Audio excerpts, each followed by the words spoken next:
السلام علیکم۔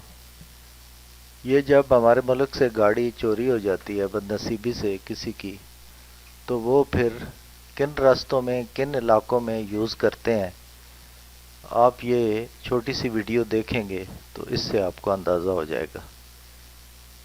یا وہ ہمارے پڑوسی ملکوں میں جن کے ساتھ ہمارے بارڈر ملتے ہیں وہاں پہ پہنچ جاتی ہے، تو وہ کن رستوں سے ہو کے جاتی ہے، یا کیسے دشوار گزار راستے ہیں جن پہ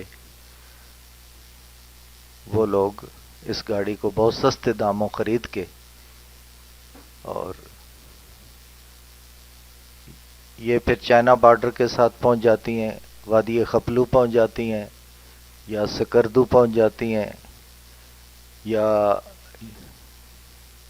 جتنے ہمارے پہاڑی علاقے ہیں، شمالی علاقہ جات اور دوسرے، وہاں پہنچ جاتی ہیں جہاں پہ دور دور تک کوئی قانون، کوئی دیکھنے والا، انہیں روکنے والا، چیک کرنے والا کوئی نہیں ہوتا ہے۔